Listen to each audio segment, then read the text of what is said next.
ইসলাম এবার সংসদে যাবে ইনশাআল্লাহ, হয় আপনাকে নিয়ে যাবে না আপনাকে রেখে যাবে। বাংলার মানুষেরা আজ বাংলাদেশে শুধু টুপি মাথায় দেয় যারা, তারা যদি এবার বলে আমরা এই দেশে ইসলাম কায়েম করব, সম্ভব না। টুপি যারা মাথায় দেন না তাদেরও ইসমাইলের ভূমিকায় আসা লাগবে। দায়িত্বশীল যারা আমাদের আছে তাদের ইব্রাহিমের ভূমিকায় লেখা রাখবে। আমরা যারা জনগণ আছি 18 কোটি, আমরা ইসমাইলের ভূমিকায় এবার আসতে চাই। আল্লাহর বিধান এবার আমরা আল্লাহর বিধান সংসদে নিতে যারা দায়িত্বে থাকবে তারা ইব্রাহিম, আমরা যারা সংশোধন করার জন্যে, আমরা যারা আল্লাহর বিধান পালন করার জন্য নাড়াচাড়া দেবতার আমরা ইসমাইল। এবার এই কথা বোঝেন, ইসলাম এবার যা ভাব দেখা যাচ্ছে, ইসলাম এবার সংসদে যাবে ইনশাআল্লাহ, হয় আপনাকে নিয়ে যাবে না আপনাকে রেখে যাবে। আপনি যদি আসতে চান সাথে আসেন, না আপনাকে রেখে ইসলাম যাবে। এই কথা বলেন না কেন?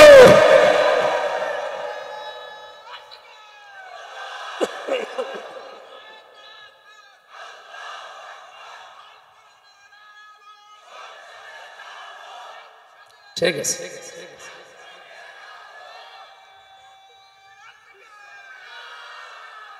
আমার ভাইরা, ইসলাম এবার যদি সত্যি জায়গা মতো চলে যায়, আপনি যদি পেছনে থাকেন আপনার কপাল পোড়া।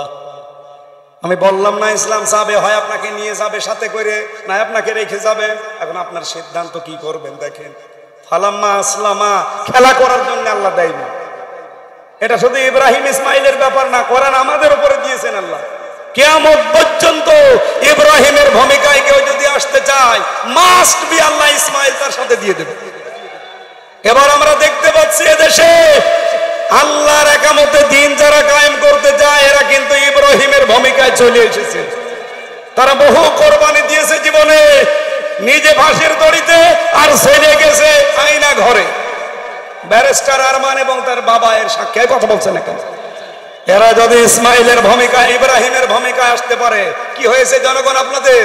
এবার ইসমাইলের ভূমিকায় আসা যাবে না। আল্লাহ তখন ডাক দেবে, অনাদাইনাহু আইয়া ইব্রাহিম। আমি শিরকের এই পয়েন্ট থেকে এসেছিলাম যে আল্লাহ যেটা পারে পৃথিবীর অন্য কেউ, যেটার প্রমাণ আমাদের জাতির পিতা ইব্রাহিম আলাইহিস সালাম। আইন তৈরি করতে পারে কে? অন্য কেউ। সুতরাং মানুষের তৈরি করা আইনের পেছনে যারা আছেন আপনি মুশরিক, আর ব্যাখ্যা করার দরকার নেই। এই বাংলাদেশে আল্লাহর দিন কায়েমের জন্য, ইসলাম কায়েমের জন্য যারা আছে এরা আল্লাহর দল, আর মানুষের তৈরি করা আইন যারা কায়েমের জন্য কাজ করে সে যে দলের লোক হোক ও শয়তানের দল। লিকুল্লি হুমাযাতিল লুমাযা, সাদাকাল্লাহুল আযীম। সূরার নাম হুমাযা। কি বললাম বলেন তো? আরেকবার বলেন। মক্কায় নাজিল হয়েছে, 9টা আয়াত আছে, মাত্র একটা রুকু আছে, শব্দ আছে 33টা, অক্ষর আছে 161টা। সূরার নাম আবার বলেন কি? আরেকবার বলেন। হুমাযা মানে নিন্দাকারী। এই দোষে দোষী নেই আমার মনে হয় এখানে 5-6 জন পাওয়া যাবে, বাকি সবাই আমরা এই দোষে দোষী। নিন্দা করা এটা যে কত বড় একটা অপরাধ আল্লাহর দৃষ্টিতে, আল্লাহ ধমক দিচ্ছেন। মানুষ যদি একটু নিজেকে নিয়ে ভাবে, জীবনে ওর মুখ দিয়ে কোনোদিন নিন্দা সামনে হোক পেছনে হোক বের হবে না। অথচ এই স্বভাব 100 জনের 95 জনের ভেতরে, মেয়েদের ভেতরে আরো বেশি। কথা বলে না কেন? মেয়েরা সবচেয়ে বেশি নিন্দা করে তার পুত্রবধূ। এই কথা বলে না কেন? আর বৌমাগুলো সবচেয়ে বেশি নিন্দা করে তার শাশুড়ির। অথচ এই দুই জায়গায় নিন্দা করা যদি বন্ধ হতো, আমাদের পরিবারটা একটা মিনি জান্নাত হয়ে যেত। সম্মানিত মা বোনেরা, মেয়েটা যখন আসে আপনার বাড়িতে, এই লোকের মেয়ে, এটাকে নিজের মেয়ের মতো মনে করতে পারেন না? অন্যের মেয়ে একটা এসেছে, নিজের মেয়ে তো কত দোষ করে। নিজের মেয়ে সকালবেলা উঠে 2টা না 4টা সিদ্ধ ডিম খায়, হাফ গিলাস না 1 গিলাস দুধ খায়, এরপরে ছোলা ভিজিয়ে খায়, কালো জিরা খাচ্ছে, রসুন খায়, মধু খায়, এরপরে 4-5টা করে রুটি। সকালবেলা উঠে কিন্তু কোনো কাজ আপনার মেয়ে করে নাই, এই সবগুলো তার সামনে রেডি, খাচ্ছে আর দেখে দেখে মা খুশি হচ্ছে। অথচ 4টা না যদি 2টা সিদ্ধ ডিম ওই মেয়ের মতো পুত্রবধূ খায়, এমন শাশুড়ি আছে। বলে ডিম খাওয়া লাগে, ছেলে মেয়ে আমাদের হয়নি? ডিম খাওয়া লাগে, ছেলে মেয়ে আমাদের হয়নি, কথা আপনি পুত্রবধূকে বিটার বউকে বলতে পারলেন? আপনার মেয়ে তো মরণে খাওয়া খাচ্ছে। এক কথা বলছে না খালি। এরকম ছোট মনের শাশুড়ি কার আছে? হাত তোলেন তো। আপনি না, ওরা দেখেন তো ওরা হাত তুলেছে কিনা। আমি জানি ওখানে বহু মহিলা হাত তুলে বসে আছে যে আমার শাশুড়ি দেখতে পারেন আমাদের, অথচ নিজের মেয়ে এই কিছুক্ষণ আগে টুটি পর্যন্ত খেয়েছে, কিচ্ছু বলে না, আরো বলছে মা খা খা। আর অন্যের মেয়ে এসে মাত্র 1টা ডিম খেয়েছে, ওর চোখ কপালে উঠেছে। আর কথা বলেন না কেন? এই ছোট মনের কারণেই তো পরিবার আজ নষ্ট হয়ে যাচ্ছে। বাস্তব কথা বলছি। আমার শালা আজকে আমার সাথে এসেছে, আমি তাই বলছি তা না, সত্যি। যে কোরআন শরীফ আমার সামনে। আমার শ্বশুর বাড়ি চুয়াডাঙ্গায়। আমার শাশুড়ি বাড়ি গেলে আমারে যে পরিমাণে খাওয়ায়, যত রকমের আইটেম দেয়, আমি যত খাই আমার শাশুড়ি তত খুশি। কে কথা বলছেন? আপনারা বলবেন কি করে? আপনি তো দেখেন, আমি নিজেই বলছি ঠিক। আমি যত বেশি খাবো আমার শাশুড়ি তত খুশি। কিন্তু সিস্টেম অপর পৃষ্ঠায় দেখেন, আমার শাশুড়ির এই মেয়েটা আমার বাড়িতে যেটা আছে, এটা আমার মা যে খাবার বানাবে, বেশি খেলে আমার মা খুশি না বেজার। এরকম হাজারো মা আছে যাদের মন ছোট। এটা ছোট মনের মানুষ। অনেক মেয়েরা মনে করে শুধু নামাজ পড়া, রোজা রাখা আর কালো বোরকা পরে ঘোর ঘোর করে ঘুরি, বিশাল ইবাদত। কে বলিস আপনাকে? পারিবারিক জীবনে পুত্রবধূকে নিজের মেয়ের মতো মনে করা শাশুড়ির জন্য ইবাদত, শাশুড়িকে নিজের মায়ের মতো মনে করা ইবাদত পুত্রবধূর জন্য।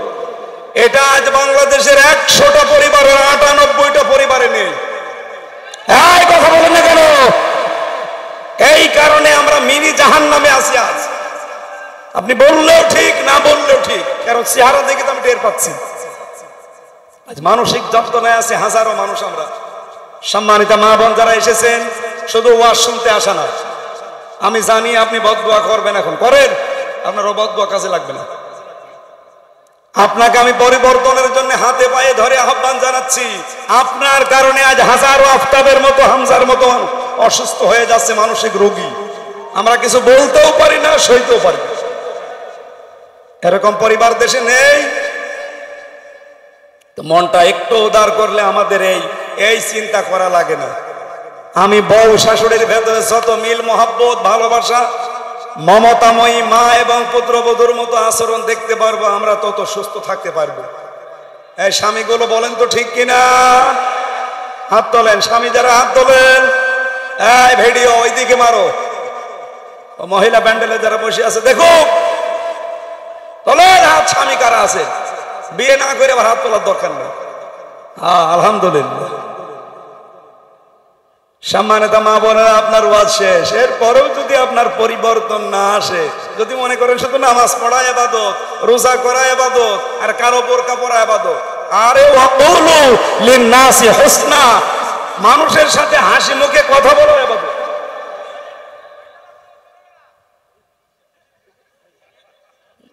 এটার তো মনে হচ্ছে ফরজ তরক করা।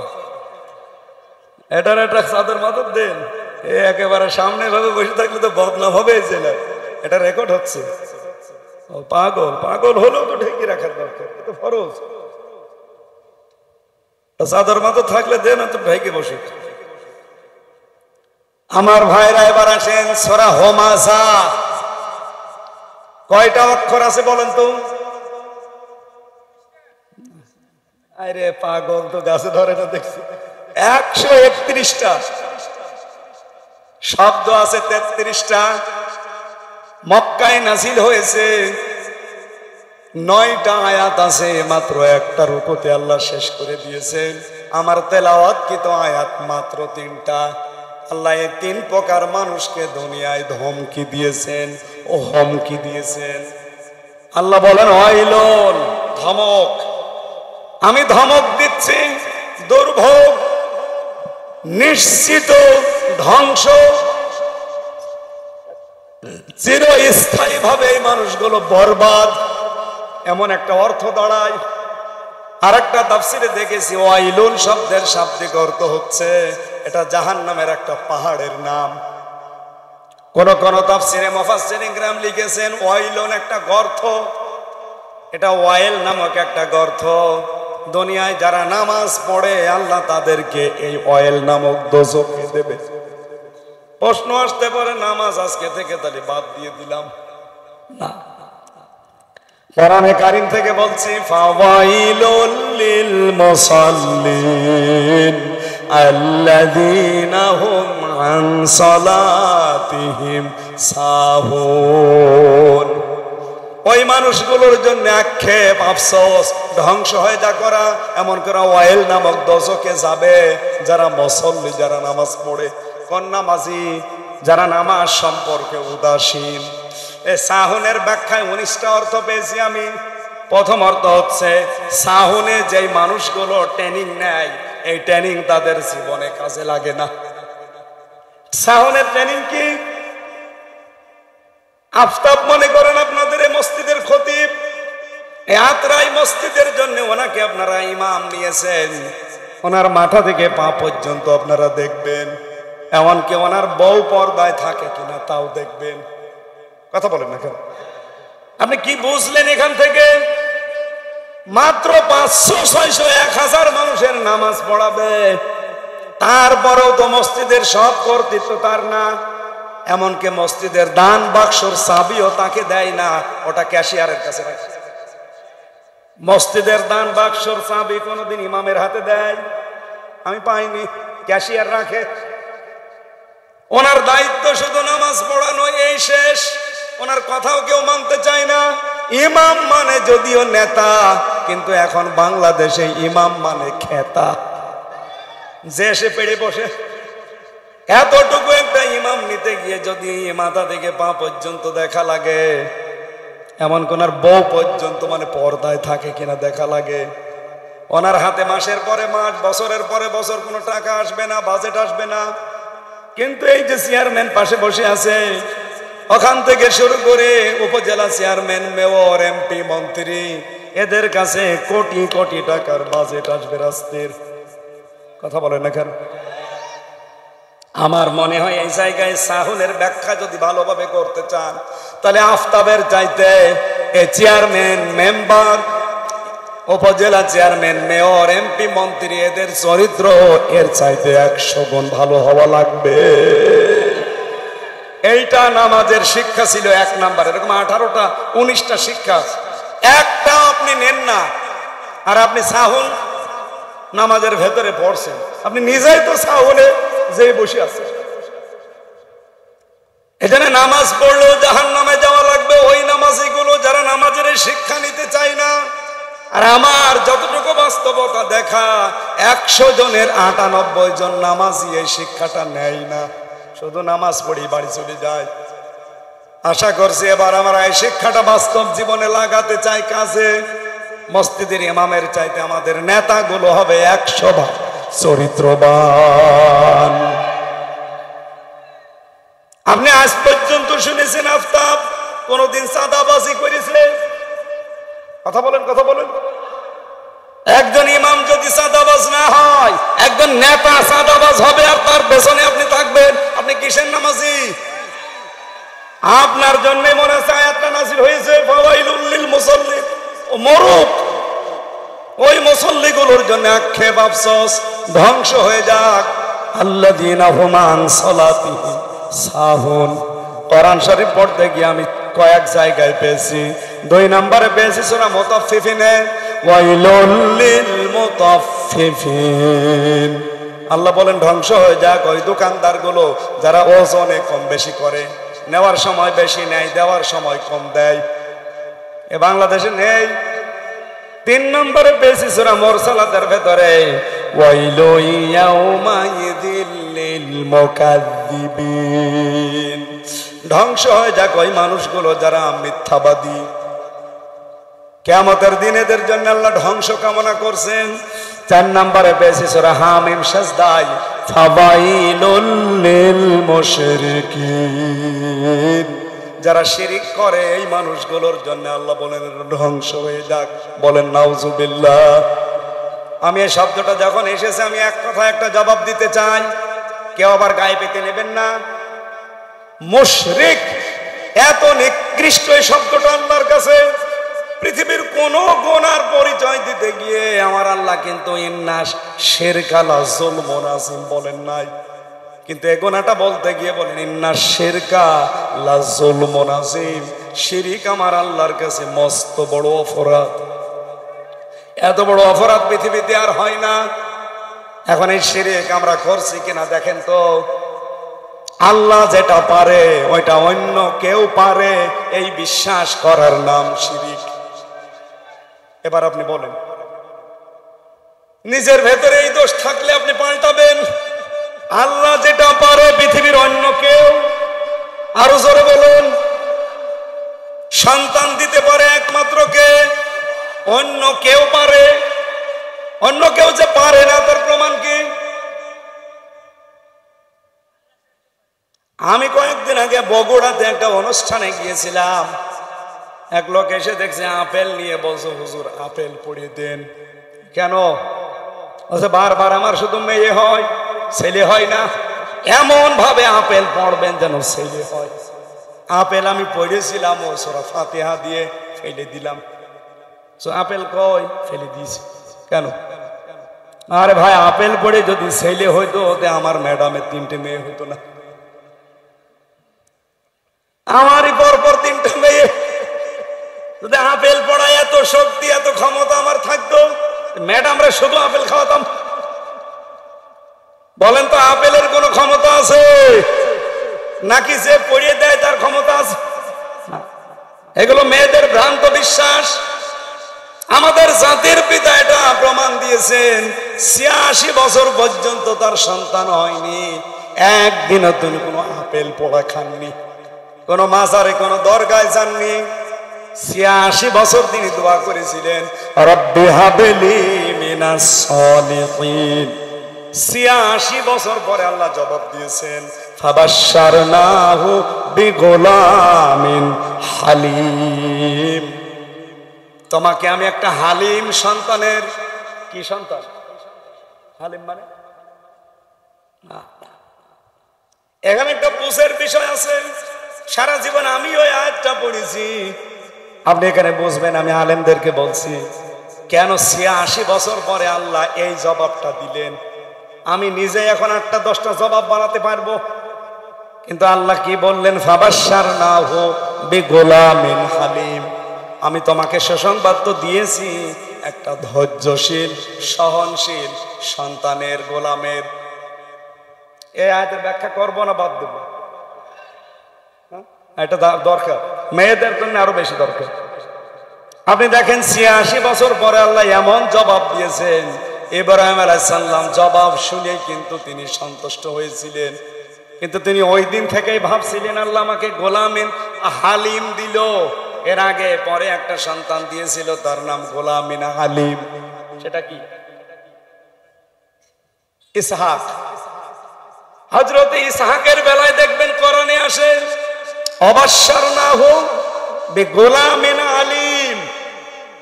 হালিমের পরে আমি হালিম দিলাম। উনি প্রথমে হালিম নিয়ে ভাবছিলেন যে কেমন হালিম পেয়েছি দেখি, এটা কি চাচা হালিম নাকি মামা হালিম? আত্রাই বাজারে মামা হালিম বিক্রি হয় না, চাচা হালিম, এ হালিম না। উনি ওই দিন থেকে 13 বছর পর্যন্ত একাধারে চেষ্টা করেছিলেন। এটা তাফসিরে ফি জিলালিল কোরআনে পাবেন, টিকার ভেতরে। আপনারা শুনছেন না? শুনতেছেন? 13 বছর পরে আল্লাহ তাকে একটা স্বপ্ন দেখিয়েছিলেন। আল্লাহ পাক বলেন তাকে আমি স্বপ্ন দেখালাম, ফালাম্মা বালাগা মাহু সায়া ক্বালা ইয়া বুনাইয়া ক্বালা ইয়া বুনাইয়া ইন্নী আরা ফিল মানামি আন্নী আযবাহুকা ফানজুর মাযা তারা। সে সন্তানটা যখন 13 বছর, কেউ লিখেছে 11 বছর, আমি 13 বছরই ধরলাম, এইটার পক্ষে বেশি মত আছে। এই 13 বছর বয়সে যখন একটু নড়াচড়া করে, চলাফেরা করে, তার হাতে পিতে লাগে, কাজ করতে বললে করে দেয়। এমন একটা বয়সে যখন গেছে, আমি আল্লাহ পাক তাকে বললাম একটা স্বপ্নের মাধ্যমে যে প্রিয় জিনিস জবাই করো। তিনি আসলেন, সন্তানকে বললেন, আমার এই জায়গায় প্রশ্ন, হযরত ইব্রাহিম আলাইহিস সালাম কি সাধারণ মানুষ না নবী? আরো জোরে বলা লাগবে, তিনি কি শুধু নবী না নবীর বাপ? শুধু নবী না নবীর বাপ? এমন একটা বিশাল অঙ্কের মানুষ এই পৃথিবীতে যদি আপনি 5 জন মানুষকে গোনায় ধরেন, ইব্রাহিমকে ধরা লাগবে। কারণ উনি জাতির পিতা ছিলেন, মুসলিম জাতির। তামাম পৃথিবীতে 175 কোটি যে আমরা মুসলিম দাবি করি, আমাদের জাতির পিতার নাম ইব্রাহিম। আরো জোরে বলেন, নাকি বঙ্গবন্ধু? ওটা তো আমাদের বাঙালিরা বানিয়েছি আমরা। আমার আল্লাহর ঘোষণা দিয়া যিনি জাতির পিতা, তার মানে এখন বিশ্বে 175 কোটি মুসলিম, আপনি যে দেশেই যাবেন তারা ডাকবে মিল্লাতা আবিকুম ইব্রাহিম। কারণ কি? হুয়া সাম্মাকুমুল মুসলিমিন, তিনি আমাদের নাম মুসলমান রেখেছেন। বলেন সুবহানাল্লাহ। এখানে হুয়ার ফাইল দুইটা, হয় আল্লাহ নিজে না ইব্রাহিম আলাইহিস সালাম। আমি দুইটা ফাইলের ব্যাখ্যায় পড়েছি। আল্লাহ পাক যেহেতু আমাদের নাম মুসলমান রাখতে পারেন, অথবা আমাদের বাবা ইব্রাহিম আলাইহিস সালামও রাখতে পারেন। কারণ কি? কারণ সন্তান জন্ম দিলে বাবার যে 13টা দায়িত্ব আছে, তার একটা দায়িত্ব একটা অর্থবোধক নাম রাখা। আমরা যাকে জাতির পিতা বলি, তিনি এমন একটা অর্থবোধক নাম দিয়েছেন আমাদের। দেখেন, মিল্লাতা আবিকুম ইব্রাহিম হুয়া সাম্মাকুমুল মুসলিমিন, আমাদের নাম তিনি দিয়েছেন মুসলিম। কি নাম? মুসলিম মানে আত্মসমর্পণকারী। আমরা আত্মসমর্পণ করি, কিন্তু সবার সামনে না। আমরা আত্মসমর্পণ করি শুধুমাত্র মালিকের সামনে। কি সুন্দর একটা অর্থবোধক নাম আমাদের বাবা দিলেন। আমরাও বাবা অনেকের এমন এমন নাম আমরা সন্তানদের রাখি, শয়তানও হাসে। আমার আয়াতের দ্বিতীয় শব্দটার নাম আমি পেয়েছি 2 জন মহিলার। ওয়াইলুল কুল্লি হুমাযাতিল লুমাযা। একজনের যমজ মেয়ে হয়েছিল 2টা, সে শখ করে রেখে দিয়েছে হুমাযা লুমাযা। ওনারা একদিন বললাম যে আপনার জোড়া মেয়ে, ডবল মেয়ে হয়েছে, কি নাম রাখলেন? কোরআনের নাম। কি নাম? হুমাযা লুমাযা। আপনি কি জানেন এটার নাম অর্থ কি? না, কোরআনে পেয়েছি। আরে হুমাযা মানে নিন্দাকারী সামনে, আর লুমাযা মানে নিন্দাকারী পেছনে। এটা নাম হইল? বাবা হলেই হবে না, সর্বপ্রথম যে দায়িত্ব 13টার প্রথম দায়িত্ব নাম রাখা লাগবে। হযরত ইব্রাহিম আলাইহিস সালাম কি সুন্দর নাম রাখলেন, ইসমাঈল। কি রাখলেন? হযরত ইসমাঈলকে নাম রেখেই তিনি চিন্তা করেছিলেন, আমার সন্তান, এখানে সবচাইতে প্রিয় হচ্ছে আমার এই সন্তানটা। বিয়ের 1 বছর 2 বছর 5 বছর না, 86 বছর পরে আমি পেয়েছি। অথচ আল্লাহ আমাকে 86 বছর পরে জবাব দিল আমি নাকি গোলামিন হালিম পেয়েছি। কেমন হালিম পেলাম আমি আজকে দেখব। উনি কিন্তু বিধান পালন করবেন কার? আরো জোরে বলুন। কারণ এই যে স্বপ্ন, এটা নবীদের স্বপ্ন আর আমাদের স্বপ্ন কি এক? নবীদের স্বপ্ন ওহী। নবীদের স্বপ্ন কি? পৃথিবীর সাধারণ মানুষের স্বপ্ন ওহী না। নবীদের স্বপ্ন যেহেতু ওহী হয়, উনি ওহী পেয়েছিলেন, বিধান আল্লাহর পালন করবে নবী। এখানে ছোট মানুষ সন্তান 13 বছর, তার কাছে অনুমতি নেওয়া লাগবে কোন কারণে? তিনি বললেন, ইয়া আবাতি ফাআল মা তুমার ইয়া বুনাইয়া ইন্নী আরা ফিল মানাম আন্নী আযবাহুকা ফানজুর মাযা তারা। হে সন্তান, কলিজার টুকরার সন্তান, আদরের সন্তান, আমি স্বপ্নে দেখলাম তোমাকে জবাই করছি, তোমার রায় বলো। আমি যে হালিমের ব্যাখ্যা করার জন্য এ পর্যন্ত এসেছি, এবার বলছি। হযরত ইব্রাহিম তিনি লক্ষ্য করলেন আমার সন্তানের অ্যাক্টিভিটিসটা দেখি, কারণ 13 বছর আমি তাকে দেখি নাই। জন্মের পরে সেই মরুভূমিতে রেখে এসেছিলাম, 13 বছর পরে একবার দেখা, আর দেখা হওয়ার পরে বললাম যে আমি জবাই করব। সন্তান কিন্তু হালিম। কি কি হালিম দেখেছেন? জবাব দিচ্ছে, ইয়া আবাতি ফাল মা তুমার সাতাজিদুনি ইনশাআল্লাহু মিনাস সাবিরিন। হে বাবা, আপনি যা আদিষ্ট হয়েছেন পালন করেন। আপনি আমাকে ধৈর্যশীলদের মধ্যে পাবেন, ধৈর্যশীল পাবেন, এ কথা বলেন নাই? ইব্রাহিম আলাইহিস সালাম পদে পদে লক্ষ্য করছিলেন সন্তানের কথাগুলো। প্রথমে তিনি বললেন, বাবা আপনি আদিষ্ট হয়েছেন পালন করেন। 2 নম্বরে বললেন আপনি অতি শীঘ্রই ছাতা জিদনি দিয়েছেন। জিদনি দিলেও তো অর্থ হয়ে যায়, ছাতা দিলেন কেন? তিনি বললেন, বাবা অতি শীঘ্রই, অবশ্যই, সিন সাফা কদ লাম 13টা শব্দ আছে। কোন সেন্টেন্সের আগে আসলে অর্থ হয় খুব তাড়াতাড়ি বা অতি শীঘ্রই, অবশ্যই। হে বাবা আপনি আমাকে পাবেন, ধৈর্যশীল না, তাহলে সবের বলতে সবিরহীন, আপনি আমাকে ধৈর্যশীলদের মধ্যে পাবেন। তার মানে আমার ভেতরে কোনো অহংকার নেই, আমার মতো বহু ধৈর্যশীল দুনিয়ায় আছে, তাদের ভেতরে আমিও একজন, আমি অহংকার মুক্ত। সুবহানাল্লাহ বলতে পারেন? ইব্রাহিম আলাইহিস সালাম এইটা দেখছিলেন যে কেমন হালিম, দেখেন তো, কথা বলতে গিয়ে কত মেপে মেপে কথা বলে সন্তান আমার। তিনি খুশি হয়ে গেলেন, সন্তানকে নিয়ে জবাই করার জন্য তিনি চলেও গিয়েছিলেন। আমার এখানে বলার উদ্দেশ্য ছিল তিনি কেমন হালিম পেয়েছিলেন আপনি চিন্তা করেন। ফালাম্মা দিবসন আসলামা দিবসন ওয়াতাল্লাহু লিল জাবিন, দুইজনেই যখন এগ্রি হয়ে গেছে, রাজি হয়ে গেছে জবাই করার জন্য, আল্লাহ তখন ডাক দিয়েছেন। আমার এখানে প্রশ্ন আছে একটা, আমি জবাব নিতে চাই আত্রাই রানীনগর এলাকার মানুষের কাছে।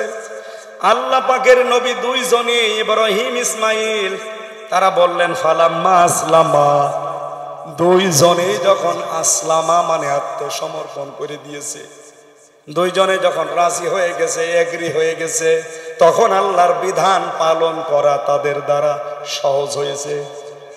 এই কথা বলা লাগবে। ইব্রাহিম যদি বলতেন আমি জবাই করব আল্লাহর বিধান, ইসমাইল যদি বলতেন না আমি হব না, পালন হতো। ইসমাইল যদি বলতেন আমি হব জবাই, ইব্রাহিম যদি বলতেন না আমি 86 বছর বয়সে পেয়েছি তোরে জবাই দেব না, হয়তো। তাহলে দুইজনে রাজি হওয়া লেগেছে আল্লাহর বিধান পালন করতে। ও নওগাঁবাসী, হে মানব মণ্ডলী, আল্লাহ শুধু মুসলমানকে বলেন নাই, হে মানব মণ্ডলী, বলেন তো হিন্দু কি মানুষ না? বলেন, বলুন। পৃথিবীতে যত ধর্মই মানুষ পালন করুক না কেন, আল্লাহর দৃষ্টিতে সবাই মানুষ। আল্লাহ যেহেতু সবার মালিক, সবাইকে তিনি বানিয়েছেন, এই জন্য তিনি ডাকও দিয়েছেন ওইভাবে, ইয়া আইয়ুহান নাস, হে মানব মণ্ডলী, দরিবা মাসালুন ফাসতামিউ লাহ। একটা উদাহরণ পেশ করছি তোমাদের সামনে, একটা দৃষ্টান্ত, একটা উপমা দিচ্ছি, খুব ভালো করে শ্রবণ করো।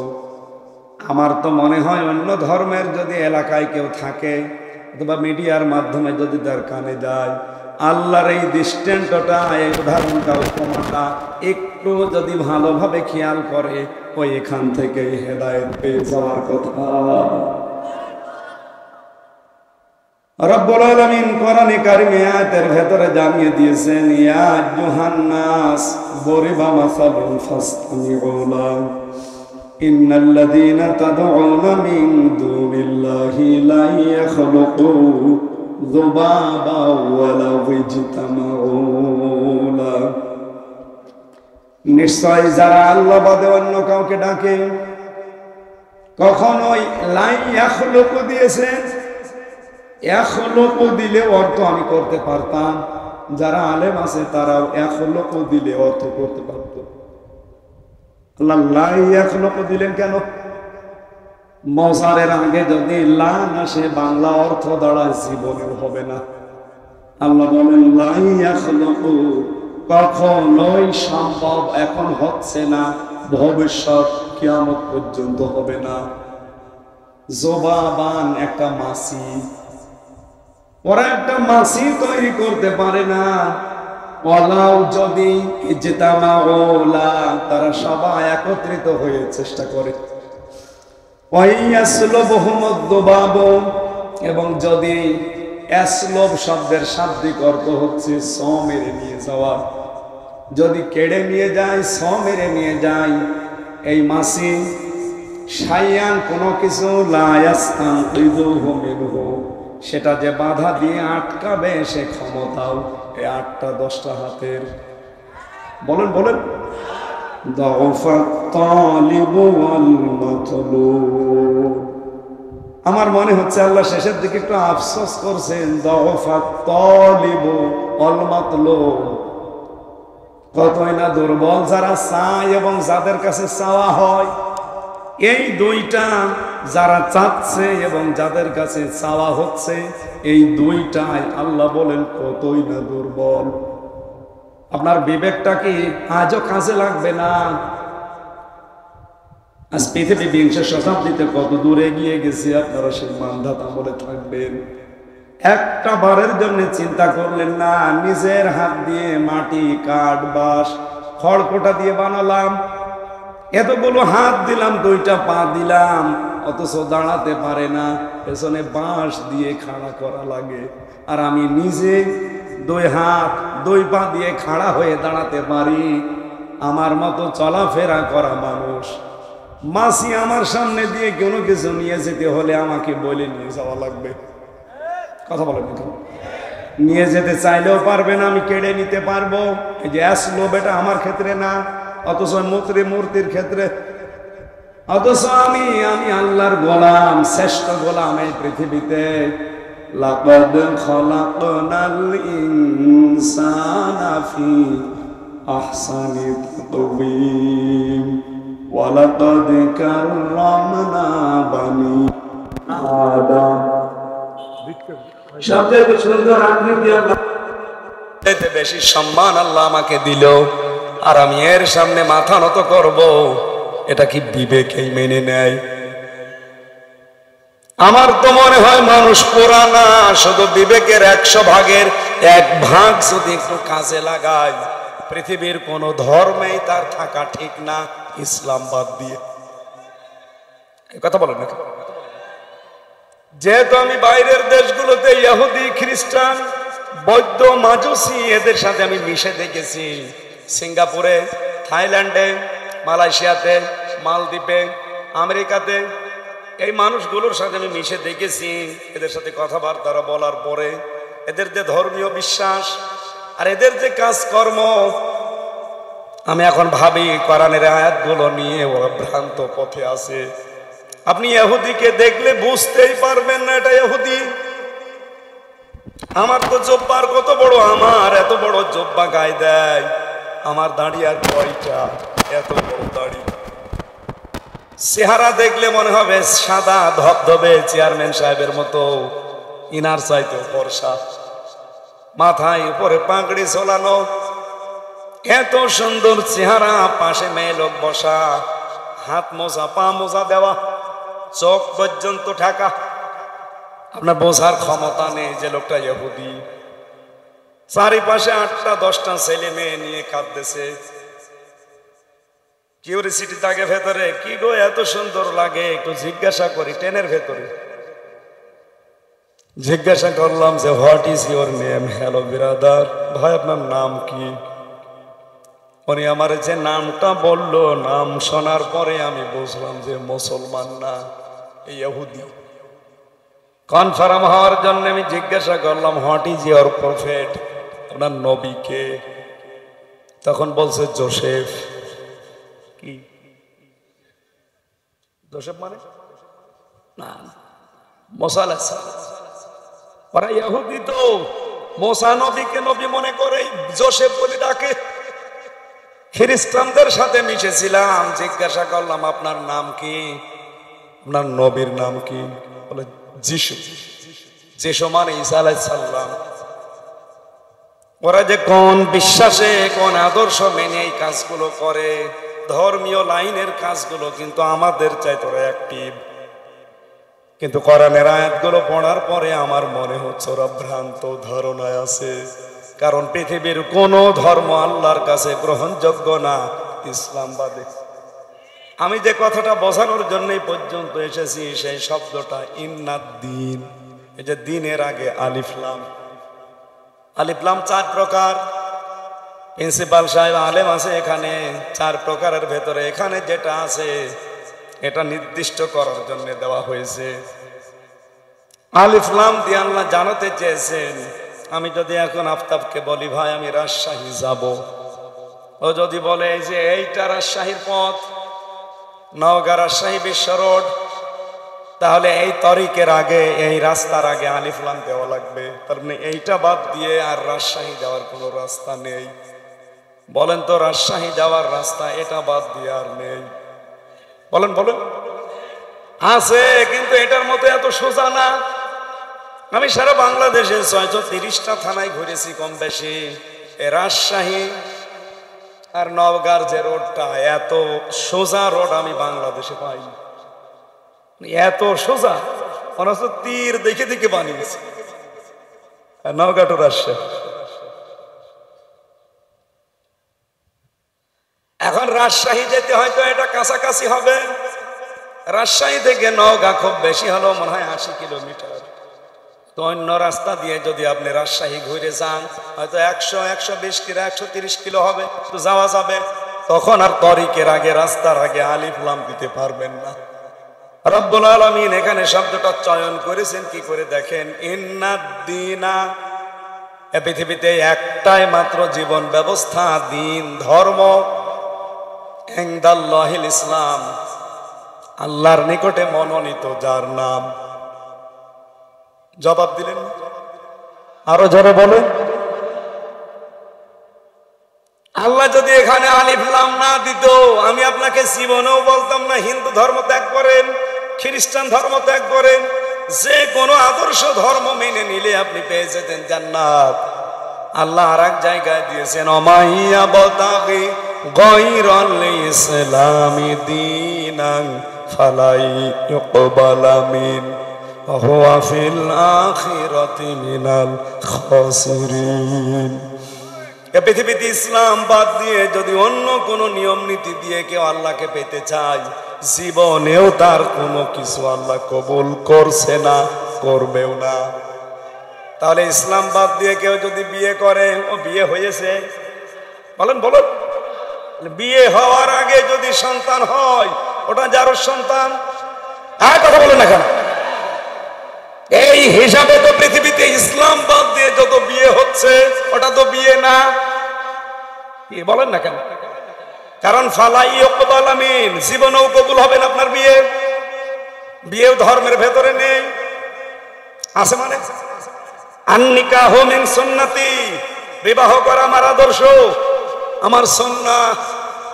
ফামান রাগিবান সুন্নতি ফালাইসা মিন্নি, কেউ যদি আমার সুন্নতকে ছেড়ে দেয়, সে আমার দল থেকে বের হয়ে যায়। তাহলে বিবাহ করা যদি আপনি ধর্ম মনে করেন, সুন্নাত মনে করেন, ইবাদত মনে করেন, বিবাহের পরে যেটা আছে এই কাজগুলো কেউ আপনাকে সুন্নাত ইবাদত মনে করা লাগবে। কথা বলেন না কেন? বিয়ে করলে একটা সংসার হয়, তাহলে ইসলাম বাদ দিয়ে যারা বিয়ে করছেন ওটা কিন্তু বিয়ে হয়নি। আমি বাকিটা বলতে পারছি না, কারণ একটু গভীরে নামলে আবার এরা কাটসাট করে দেখা যাচ্ছে। এই বাংলায় বললাম না প্রথমে, থক্কু দরকার নেই, কিন্তু এটাই বাস্তব। আমি সবটা না বললেও অর্ধেক বলেছি। জ্ঞানী যারা বুঝে ফেলেছেন, ইসলাম বাদ দিয়ে বিয়ে হয় না, ইসলাম বাদ দিয়ে ব্যবসা হয় না, ইসলাম বাদ দিয়ে রাজনীতি হয় না। এবার জায়গা মতো হাত পুড়িস, আমি জানি তো।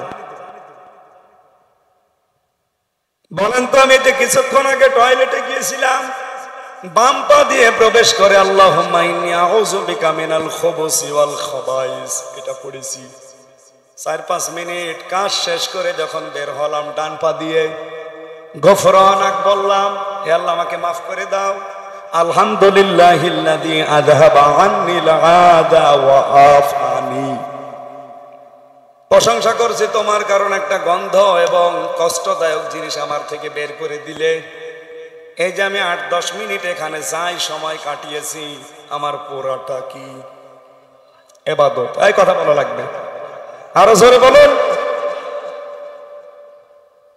আপনি এই যে বিবাহ করার পরে বাসর রাত্রে সন্তান জন্ম দেবেন, সন্তান জন্ম দেওয়ার সময় একটা দোয়া পড়া লাগে, নবীজির সুন্নাহ, বিসমিল্লাহি আল্লাহুম্মা জান্নিবনা শাইতান ওয়া জান্নিবিশ শাইতান মা রাযাকতানা। হে আল্লাহ, আমি তোমার নামে শুরু করছি আজকের এই সংসার। আমার এই সংসারের মাধ্যমে যেই সন্তানাদি তুমি আমাকে দেবে, সেগুলো শয়তান থেকে বাঁচাও এবং কি আমাদের দুইজনকেও বাঁচাও। এখানে যে রিজিক আল্লাহর কাছে আপনি চেয়েছেন, এটা কোনো খাবারের জিনিস না, এটা সন্তান। এটা কি বলেন বলেন। আপনার ছেলে মেয়ে কয়টা? 2টা ছেলে মেয়ে জন্ম দেওয়ার আগে দোয়া পড়েছেন আলহামদুলিল্লাহ। অনেকে পড়ে না, 4-5টা ছেলের বাপ। আরে ভাই দোয়া পড়েছেন, বছর বছর দোয়া পড়তে মনে ছিল, আবার কবে পড়বেন? 5টা হয়ে গেছে এখনো দোয়া পড়েননি, আরো দুটোই দোয়া পড়েছে। আমাদের যে সংসার করেছে, 2টা সন্তান জন্ম দিয়েছে, আমার যেমন 8-10 মিনিট টয়লেটের আপনি ইবাদত মনে করলেন, ওর যে 2টা সন্তান জন্ম দিতে কমপক্ষে 2 বছর লেগেছে, এই 2 বছরের সংসার পুরোটা ইবাদত। আর কথা বলেন না কেন? এমনকি ওই সংসার করার পরে যে গোসল করেছে, মাথার উপরে যে পানি দিয়েছে, প্রতিটি ফোঁটা যখন জমিনে পড়েছে, প্রত্যেকটা ফোঁটায় একটা করে নেকি হয়েছে। এইটাকে আপনার নেকি মনে হয়, সওয়াব মনে হয়, ইসলাম মনে হয়, দিন মনে হয়। আর আপনি জীবনের বিশাল একটা অংশ পরিবার নীতি, সমাজনীতি, রাজনীতি, অর্থনীতি, সংস্কৃতি, ধর্মীয় নীতি, এইগুলোর কথা যখন আমি কোরআন দিয়ে তুলে আনতে চাই, তখন আপনার কাছে দুনিয়ার কাজ মনে হয়। এটা যদি দুনিয়ার কাজ কারো কাছে মনে হয়, আমার মনে হয় এই বিয়ে করাটাও ওর দুনিয়ার কাজ, ও সুন্নত না। আমি আবার বলছি, ইসলাম বাদ দিয়ে আপনার বিয়ে না, ইসলাম বাদ দিয়ে আপনার ব্যবসা না, ইসলাম বাদ দিয়ে আপনার রাজনীতি না, ইসলাম বাদ দিয়ে আপনার দেশ না। কথা বলেন না কেন? আল্লাহ এমনিতে লাগাননি, এখানে দিনের আগে আলিফ লাম এই কারণে দিয়েছেন। এক একটা শব্দ আমি ব্যাখ্যায় পড়েছি, লক্ষ লক্ষ কথা। আল্লাহর কাছে যে মনোনীত একটা জীবন ব্যবস্থা, ধর্ম, তার নাম ইসলাম। ইসলাম যে কবুল করে তাকে আমরা বলি মুসলিম। ইসলাম শব্দটা যদি আপনি জবর দিয়ে পড়েন সালমন, সালমন মানে শান্তি, যদি জের দিয়ে পড়েন সিলমন মানে ইসলাম। কোরআনে কারিমে আল্লাহ এই সিন জের দিয়ে পড়েছেন, ইন্না ইয়া আইয়ুহাল্লাযীনা আমানু দুখুলু ফিস-সিলমি কাফা। ঈমানদারেরা তোমরা পরিপূর্ণভাবে ইসলামে প্রবেশ করো। তাহলে পায়খানা করা, বিয়ে করা, এটা যদি আপনার কাছে দিন মনে হয়, ব্যবসা করা, রাজনীতি করা, সমাজনীতি করাও দিন মনে হওয়া লাগবে। এটা যদি কেউ পার্থক্য করেন কি হবে জানেন? এই বলবো, আফাতুমিনুনা বিবাদিল কিতাবি ওয়া তাকফুরুনা বিবাদ। আমি আল্লাহ যে বিধান দিলাম, কিছু মানবে আর কিছু যদি ছেড়ে দাও, কিছু যদি অস্বীকার করো, গোপন করে রাখো, যেহেতু এখানে তাকফুরুন আছে।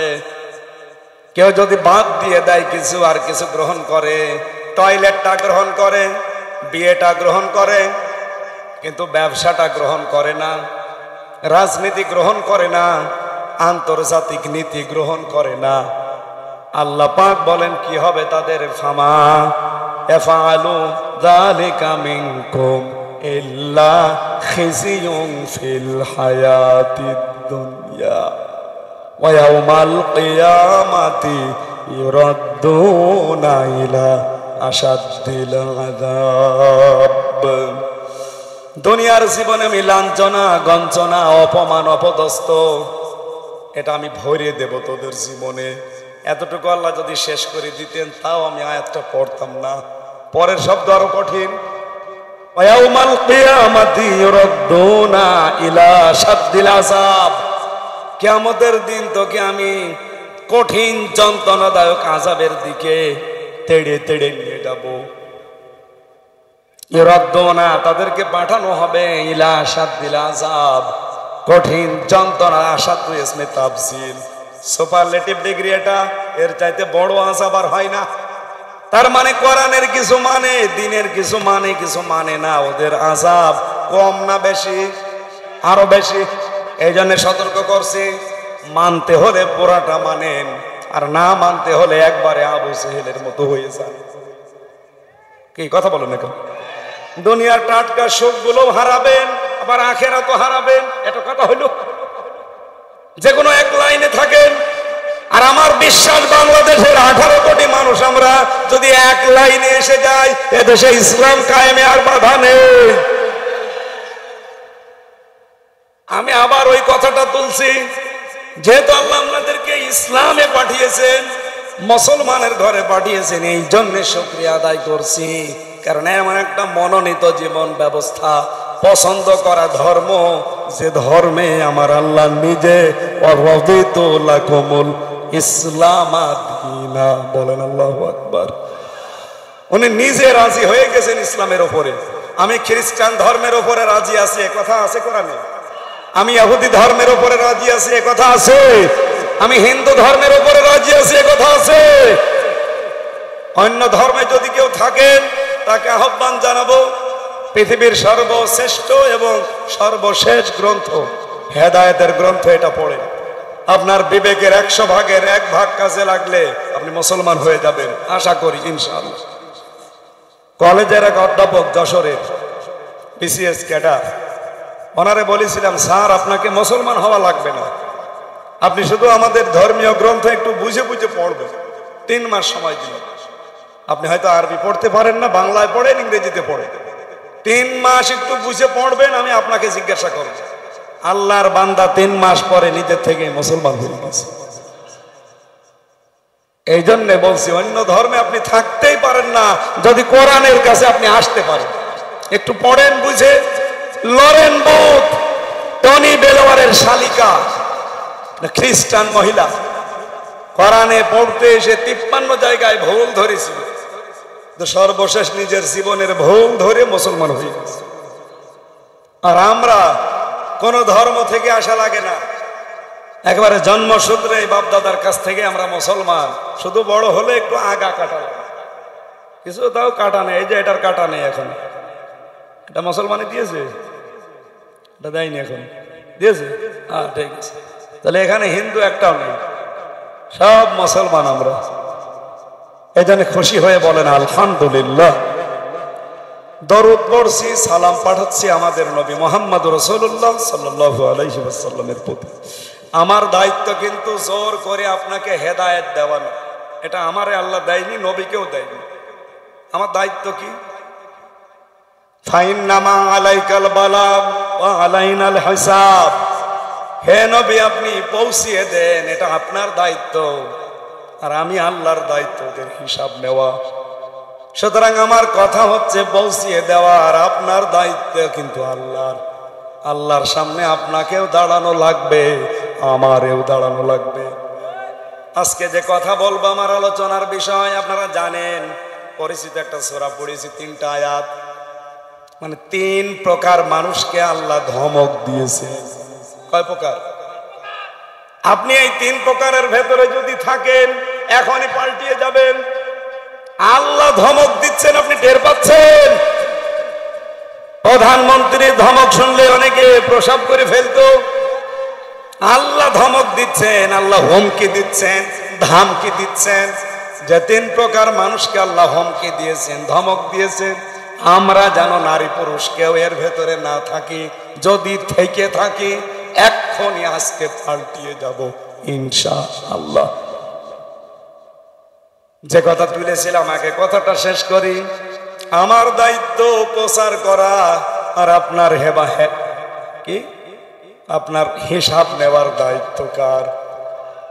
কোরআনে কারীম জানিয়েছে, ফাইন তাওয়াল্লাউ ফাইন্নামা আলাইহি মা হুম্মিলা ওয়া আলাইকুম মা হুম্মিলতুম ওয়া ইন তুতিউহু তাহতাদু ওয়া মা আলার রাসূলি ইল্লাল বালাগুল মুবিন। সূরা নূর 18 নম্বর পারা 16 নম্বর পৃষ্ঠা 3 নম্বর লাইনের 54 নম্বর আয়াত, এটা শেষের দিকে আছে। এটা তাফসিরে ফি জিলালিল কোরআনে দেখবেন বিস্তারিত লেখা আছে। আল্লাহ বলেন, আপনি প্রচার করেন, আপনার কথা শোনার পরে যদি কেউ মুখ ঘুরিয়ে চলে যায়, যাক, আপনাকে যে দায়িত্ব ভার বহন করার জন্য দিয়েছি এটা আপনার। সুতরাং আমি যতটুকু জানি, আফতাব যতটুকু জানি, তাদের দায়িত্ব হচ্ছে ওটা প্রচার করে দেওয়া। বাল্লিগু আন্নি ওয়ালাউ আয়া, একটা বাক্য যদি জেনে থাকো পৌঁছিয়ে দাও। এ দায়িত্ব রাসূলুল্লাহ আমাদেরকে দিয়েছেন। শুধু আমাদের 2 জনকে বলেন বলেন, নবীজি এখানে বাল্লিগ বলেন নাই, বাল্লিগু বহু বচন। এ বাল্লিগু বহু বচনের ভেতরে যদি এই আফতাব থাকে, আমির হামজা থাকে, আপনিও আছে। আমরা নবীর উম্মত, আপনি নবীর উম্মত না? এই কথা বলেন না কেন? আজ সবাই মিলে প্রচার করার দায়িত্ব নেন। যে যতটুকু জানেন, আন্নি আমার পক্ষ থেকে, ওয়ালাউ আয়া, যদি একটা আয়াত আপনার জানা থাকে। আমার হাদিস পড়ার পরে মনে হয় বাংলাদেশে সবাই যদি এই দায়িত্বটা নিজের কাঁধে তুলে নিতাম, যেমন মা হুম্মিলতুম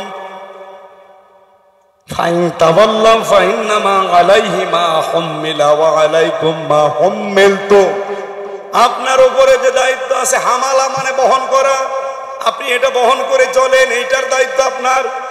ওদের উপরে যে দায়িত্ব ভার আছে, ওইটার দায়িত্ব আপনার না, ওদের দায়িত্ব সম্পর্কে ওরা জবাব দেবে। সুতরাং আমরা প্রত্যেকে কিন্তু দায়িত্বশীল, একটা ভার পেয়ে গেছি। যদিও নবীজি এই কথা যখন বলেন, তার সামনে 1,14,000 সাহাবী আমরা জানি ছিল, তার ভেতরে আমরা ছিলাম না, কিন্তু আমাদের পূর্বপুরুষরা ছিল। হ্যাঁ, কথা বলেন না কেন? তাদের পক্ষ থেকে হামজার উপরে, আফতাবের উপরে এসে দাঁড়িয়েছে। এখান থেকে কিয়ামত পর্যন্ত যারা আসবে তাদের উপরে এটা বর্তাবে। সুতরাং আমাদের উচিত হচ্ছে যে যেই ভার পেয়েছি, এই ভারটা আমাদের বহন করা দরকার। ওমা আলার রাসূলি ইল্লা ওয়া ইন তুতিউহু তাহতাদু, হে নবী, ওরা যদি আপনাকে অনুসরণ করে, তাহতাদু, তারা হেদায়েত পেয়ে যাবে। সুবহানাল্লাহ বলতে পারেননি? এখানে হেদায়েত পাওয়ার কয়েকটা শর্ত দেখলাম। একটা হচ্ছে আপনার যে দায়িত্ব ভার, এটা আপনি পালন করবেন, এটা বহন করে চলবেন। 2 নম্বরে আপনি অনুসরণ করবেন রাসূলুল্লাহকে, তাহলে হেদায়েত পাওয়া সহজ হবে আপনার জন্য। ওমা আলার রাসূলি ইল্লাল বালাগুল মুবিন, হে নবী, আপনি বলে দেন যে আমি শুধু পৌঁছিয়ে দেওয়ার দায়িত্ব, এছাড়া আমার কোনো দায়িত্ব নেই। লাস্তা আলাইহিম বিমুসাইতির, আপনাকে আমি দারোগা পুলিশ করে পাঠাইনি যে পিটিয়ে মানুষ হেদায়েত করা লাগবে, কোনো দরকার নেই। আমার দায়িত্ব তাহলে এখন আমি বুঝে পেলাম যে সঠিকটা তুলে ধরবো আপনাদের কাছে। আর আপনার দায়িত্ব এটা নিয়ে আপনি চিন্তা ভাবনা করবেন বাড়িতে। কথা বলছেন না? ওয়ানসালনা ইলাইকা যিকরা লিতুবাজ্জিনা লিন-নাস, আপনার প্রতি যে কিতাব দিলাম, এই জিকিরকে আপনি স্পষ্টভাবে মানুষের সামনে বর্ণনা করবেন। ওয়ালা আল্লাহুম ইয়াতাফাক্কারুন, আর যারা আপনার সামনে বসে আছে, এদের দায়িত্ব হচ্ছে বাড়িতে এই কথাগুলো নিয়ে তারা যেন চিন্তা ভাবনা করে যে আমি করলাম কি আর শুনলাম কি। এবার আসেন আমরা ওই 3 শ্রেণীর কথা একটু শুনি। আমার মনে হয়, আমার বিশ্বাস, আমার যে ধারণা আছে, এখানে 100 জনের মনে হয় 95 জন ধরা খেয়ে যাবেন। হয়তো ধরা ছাড়া খাবে, আগে চলে যাচ্ছে মনে হয়। আমারে ওয়াজে ফেলে দিয়ে চলে যাচ্ছে মানে। 1 ঘন্টা সময় নিয়েছিলাম না, থাকবেন না? মনে করেন এখনো 1 ঘন্টা হয়নি, কেবল শুরু হচ্ছে। আমরা 1 ঘন্টা সর্বোচ্চ 1 ঘন্টা 10-15 মিনিটে শেষ করে দেব। আমার কণ্ঠ যদি সাপোর্ট না করে, জোর করে তো বলতে পারবো না। আমি যেগুলো কোরআন থেকে হাদিস থেকে পেয়েছি এইগুলো এবার আপনাদের শোনাচ্ছি। আউযু বিল্লাহি মিনাশ শাইতানির রাজিম। বিসমিল্লাহির রহমানির রহিম। কোন ফতোয়া কার কাছে নেবেন নিয়ে আসেন। ওয়াইলুন দিয়েছেন আল্লাহ, ধ্বংস, সাবধান, দুর্ভোগ চিরস্থায়ী ভাবে বরবাদ হয়ে যাবে। লিকুল্লি, প্রত্যেকটি মানুষ, হমাজাতিল লোমাজা, যারা মানুষের সামনে পেছনে নিন্দা করে, মানুষকে ছোট করে। এইটা আজ বেশি সাংবাদিকদের ভেতরে। মানুষকে ছোট করার জন্য ওরা উঠে পড়ে লাগে, অথচ নুন অল কলামি ওমা ইয়াসতুরুন, আল্লাহ বলছেন কলমের কসম, এই কলম দিয়ে সাংবাদিকরা যেটা লেখে ওই লিখিত জিনিসেরও কসম। উল্টা পাল্টা লিখে যাবেন, একজন মানুষ কালার হয়ে যাবে, আপনি মনে করছেন মাপ পাবেন, জীবনেও না। ওয়াইন্না লাকা লা আজরান গায়রা মামনুন, ওয়াইন্না লাকা লা আজরান। হে নবী, এই সংবাদ প্রচার করতে গিয়ে, কোরআনের বাণী প্রচার করতে গিয়ে আপনি তো বিভিন্ন সময় যন্ত্রণা পোহান, বিভিন্ন সময় বাধার সম্মুখীন হন, আপনার কষ্ট হয়। আমি আল্লাহ বলছি লা আজরান, অবশ্যই পুরস্কার দেব, গায়রা মামনুন, চিরস্থায়ী নিরবিচ্ছিন্ন পুরস্কার। সুতরাং সাংবাদিকতায় যারা আছে, আল্লাহর দিন প্রচারে যারা আমরা আছি, সত্য প্রতিষ্ঠান, সত্য প্রচারে যারা আছি, বাধার সম্মুখীন হই না হই না? কথা বলেন, কথা বলেন। আমার কুষ্টিয়ার সাংবাদিক রফিকুল্লাহ কালবি, পরে কারা যেন পিটিয়ে এই রগ পর্যন্ত ছিঁড়ে গেছে খাবারে, খাদ্য নালী। এই কাজকে আমরা ধিক্কার জানাচ্ছি, যারাই করেছেন, নিন্দনীয় কাজ এটা। আপনি সত্য সংবাদগুলো, সত্য কথাগুলো, পৃথিবীতে কোরআন হাদিসের উপর আর সত্য কথা আছে, এই কথাগুলো প্রচার করতে গিয়ে যে কষ্ট পোহান আপনি, যে যন্ত্রণা সহ্য করেন, এর জন্য আমি আল্লাহ আপনাকে নিরবিচ্ছিন্ন পুরস্কার দেব। সুতরাং এটা শুধু নবীর জন্যই না, কিয়ামত পর্যন্ত যারা সত্যকে তুলে ধরতে গিয়ে বাধার সম্মুখীন হবেন, বাধার প্রাচীর সামনে আসবে, তারপর এগিয়ে যাবে, আপনার পুরস্কার দেবে কে? পুরস্কার কতটুকু? লা আজরান গায়রা মামনুন, নিরবিচ্ছিন্ন। এ শুরু হবে আর শেষ নেই। সুতরাং আজ যারা সত্যের পক্ষে থেকে কষ্ট পাচ্ছি, আমরা সত্য কথা বলতে গিয়ে, সত্য প্রচার করতে গিয়ে আমরা চিন্তা করি না। আপনারা যারা আমাদের কালার করতে চান, চরিত্র নিয়ে নিন্দা করেন, বিভিন্ন সময় কথাবার্তা কাটিং করি, আপনি জবাবদিহির আওতায় আসবেন আল্লাহর কাছে। আল্লাহ আপনাকে ধমক দিচ্ছে, ওয়াইলুল লিকুল্লি হোমাজাতিল লোমাজা। আপনি সামনে হয় মানুষকে ছোট করেন, নাই পেছনে মানুষকে ছোট করেন। এই কথা বলেন না কেন? আল্লাযী জামা মালা ওয়া আদ্দাদা, যারা মাল জমা করে আর বারবার গণনা করে। মাল মানে কি? আমি পড়া কোরআন শরীফের ভেতরে মালের 5টা ব্যাখ্যা পেয়েছি। মাল মানে অস্ত্র শস্ত্র, মাল মানে টাকা পয়সা, মাল মানে লোকবল জনবল, মাল মানে রাষ্ট্রীয় চেয়ার, আর মাল মানে শক্তি সামর্থ্য। এই 5টা জিনিস যারা জমা করে, আজ অনেক মানুষ দলীয় কায়দায় জনবল লোকবল জমা করছে, অনেকে অস্ত্র শস্ত্র জমা করছে, অনেকে টাকা পয়সা জমা করছে, অনেকে রাষ্ট্রীয় চেয়ার পাওয়ার জন্য পাগল হয়ে গেছে, অনেকে শক্তি সামর্থ্য প্রদর্শন করছে মাঝে মাঝে। এই 5টাকে আরবি ভাষায় কি বলে? বলেন বলেন। এরকম মাল যারা জমা করেন, ইয়াহসাবু আন্না মালাহু আখলাদা, আর মনে মনে করেন এগুলো আমাদেরকে চিরস্থায়ী করে রাখবে, আমাদেরকে এগুলো অনন্ত করে রাখবে। কই রাখে নাই। তার প্রমাণ আবু লাহাব, মাগনা আনহু মালুহু ওয়া মা কাসাব, তার মাল সম্পদ যা উপার্জন করেছিল একটাও কাজে আসে নাই, অথচ সে ছিল মন্ত্রী। কি ছিল? আবু লাহাব মন্ত্রী ছিল। 2 নম্বরের উদাহরণ পেয়েছি তাফসিরে। কারণ সূরা কসসের ভেতরে পাবেন রব্বুল আলামিন বলেন ইন্না কারুনা কানা মিন কওমি মূসা ফাবাগা আলাইহিম ওয়া আতাইনাহু মিনাল কুনুজি মা ইন্না মাফাতিহাহু লাতানু বিল উসবাতি উলিল কুওয়া। কথা বলছি কারণ নিয়ে। সে ছিল মূসার সম্প্রদায়, সে অবাধ্য হয়েছিল, তাকে আমি বহু সম্পদের মালিক বানিয়েছি, এমন এমন সম্পদ দিয়েছিলাম পৃথিবীতে, তাকে একদল যুবক লাগতো শুধু চাবি বহন করতে। এত সম্পদের মালিক হওয়ার পরেও তাকে বাঁচাতে পারে নাই, চিরস্থায়ী করে রাখতে পারে নাই, অমর করে রাখে নাই তার মাল তার সম্পদ। তাফসীর বলছে তাকে এই মাটির ভেতরে আল্লাহ এখনো পর্যন্ত গাড়তেছে, কিয়ামত পর্যন্ত মাটির নিচে ডুবতেই থাকবে।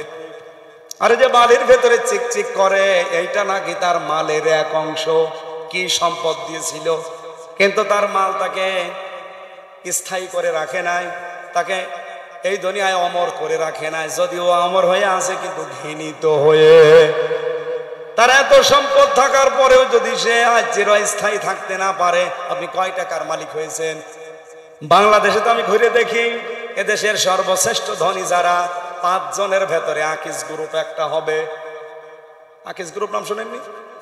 যদি 5 জন ধনী থাকে বাংলাদেশে, তারা একজন। কথা বলেন না কেন?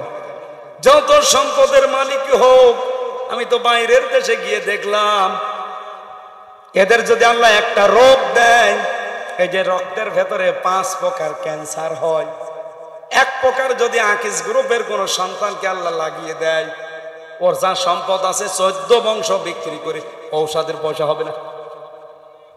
এমন এমন রোগ আমি দেখেছি পৃথিবীতে, বাইরের দেশগুলোতে, এগুলো দেখলে চমকে যায় শরীর। আল্লাহ, আমরা তো বেঁচে আছি, এরকম রোগ যদি আমাদেরকে দিত, আমরা এমনি না খেয়ে মরি। মাল আপনাকে চিরস্থায়ী করে রাখবে না। অস্ত্র শস্ত্র, টাকা পয়সা, জনবল, লোকবল, শক্তি সামর্থ্য, যাই বলেন যেগুলো মালের ব্যাখ্যা, একটাও চিরস্থায়ী করে রাখবে না। কাল্লা, কখনোই না। লায়ুম বাদান্না ফিল হুতমা, আল্লাহ বলেন অবশ্যই তোরে আমি হুতমাই দেব। হুতমা কি? আমাদের কামাল হুতমা, আপনি জানেন কি এটা? নারুল্লাহিল মুকাদা, এটা আল্লাহর চালানো আগুন। আল্লাতী তাত্তালিউ আলাল আফিদা, আল্লাহ পাক বলেন এই আগুনের বৈশিষ্ট্য এই, যেখানেই লাগবে আগে কলিজা পুড়ে সাফ হয়ে যাবে। ইন্নাহা আলাইহিম মুসাদা ফি আমাদিম মুমাদ্দাদা, এই হুতমার ভেতরে ফেলে দেওয়ার পরে আমি ঢাকনা দিয়ে ঢেকে দেব। এরপরে লম্বা লম্বা আগুনের খুঁটির সাথে পেট মোড়া দিয়ে বেঁধে রাখবো অনন্তকালের জন্য। অথচ যে 3টা ধমকের কথা আমরা শুনলাম, কাজগুলো খুব বড় কাজ না। নিন্দা করা, সামনে পেছনে মানুষকে ছোট করার জন্য কথা বলা, চেষ্টা করা, আর মাল সম্পদ জমা করা, এই গোল, এই দোষে আমরা অধিকাংশ মানুষই দোষী। আসেন আমরা একটু চেষ্টা করি এই দোষগুলো থেকে চিরদিনের জন্য মুক্ত থাকার। বলেন আমিন। নয়তো আল্লাহর যে হুতমা নাম শুনলেন, এটা শুনেই যদি এমন লাগে, তাহলে সেখানে গেলে কেমন হবে আপনি ভাবতে পারেন। জাহান্নামের অন্যান্য বর্ণনা আমি পড়েছি, কোন জাহান্নামে গেলে আগে কলিজা পুড়ে যাবে আমি পাইনি, কিন্তু এই নারুল্লাহিল মুকাদা, হুতমা জাহান্নামে আল্লাহ যারেই দেবে, সঙ্গে সঙ্গে কলিজা পুড়ে সাফ হয়ে যাবে। বলেন নাউজুবিল্লাহ। আল্লাহ আমাদেরকে এই 3টা গুনাহ থেকে হেফাজত করুন। আমি মেয়েদের উদ্দেশ্যে জেলখানায় বসে বসে কয়েকটা বই লিখেছিলাম, তার ভেতরে এই বইটা খুব দামি বই, দাম্পত্য জীবনের কলহ এবং তার সমস্যা, এই সমাধান কি করে করবেন, এটা আমার জেলে বসে লেখা, বাইরে এসে পাবলিশ করেছি। এটা আবার মেয়েদের জন্য, শুধুমাত্র মেয়েদেরকে নিয়ে যেয়ে পড়াবেন, হয় মাকে, বউকে, মেয়েকে, ফুফুকে, বোনকে দেবেন। আর এটা নামাজ, আমার মনে হয় এই বইটা আমার প্রত্যেক মুসলমান ভাই বোনের ঘরে থাকা দরকার। কি করে নামাজ পড়বেন সব নিয়ম এখানে দেওয়া আছে। এই 2টা নিয়ে যান, স্টেজে মনে হয় আছে। নেন, আমি আজকের মতো শেষ করছি, আমার কণ্ঠ আর সাপোর্ট দিচ্ছে না, আমি মনে হয় মোনাজাত করে শেষ করব। আল্লাহুম্মা আমিন। লা ইলাহা ইল্লাল্লাহুল আযীমুল হালিম, লা ইলাহা ইল্লা আনতা সুবহানাক ইন্নী কুনতু মিনাজ জালিমিন। রব্বুল আলামিন নওগাঁ জেলার আত্রাই আস্থা এই ফাউন্ডেশনের উদ্যোগে একটা বিশাল তাফসীর মাহফিলের আয়োজন। যতগুলো যুবকের সাথে জড়িত আছে দেশে বিদেশে, আল্লাহ এদেরকে তুমি কবুল করে নাও। এই দেশে বিদেশি যুবকদের যারা কপ পেটে নিয়েছে, যে এই মায়ের পেট তুমি খাদিজাতুল কুবরার মতো বানিয়ে দাও। রব্বুল আলামিন সম্মানিত সভাপতি বসে আছে এখানে, আমাদের চেয়ারম্যান সাহেব মঞ্জুরুল, আল্লাহ তাকে কবুল করো। সহ সভাপতি জনাব ডাক্তার আল আমিন ভাইকে কবুল করো। প্রধান অতিথি হাসার আলমের ওস্তাদ মাওলানা PM আদম আলীকে আল্লাহ মঞ্জুর করো। আমার আগে যিনি কথা বললেন হাফেজ মাওলানা আফতাব আহমেদ, হাফেজ মাওলানা আব্দুর রশিদ, আব্দুর রাজ্জাক জিহাদি ভাই সহ যত আলেম এখানে কথা বলেছে, আলেমদের কথা আমল করার তৌফিক দাও। যেই তিনটা গোনা করলে তুমি ধমক দিলে, আল্লাহ তুমি আমাদেরকে গোনা থেকে বাঁচাও। সম্মানিত মা বোনেরা এসেছে, এদেরকে খাদিজার মতো আয়েশার মতো বানিয়ে দাও। এলাকায় যত মানুষ কবরে আছে, আল্লাহ কবরগুলো জান্নাতুল ফেরদাউস তৈরি করে দাও। আজকে আমার সফর সঙ্গে আমানুল্লাহ এসেছে, আল্লাহ তোমার যুবক বান্দাকে কবুল করে নাও। সারা দেশে কোরআনের দাওয়াত নিয়ে যেই লোকটা নিয়ে যায় সাদ্দাম হোসেন, তোমার ওই যুবক বান্দাকেও মঞ্জুর করো। হাফেজ আবু বকর সিদ্দিক সহ যত যুবকরা এসেছে, আল্লাহ তুমি ওমরের মতো বানিয়ে দাও। বড় আশা আমাদের জীবনে, চর্মচোখে বাংলাদেশ কোরআন দিয়ে চলছে, এটা একবার হলেও দেখার তৌফিক দাও। এই অনুষ্ঠানটা আগামীর জন্য আরো বিশাল আকারে আল্লাহ কবুল করে নাও।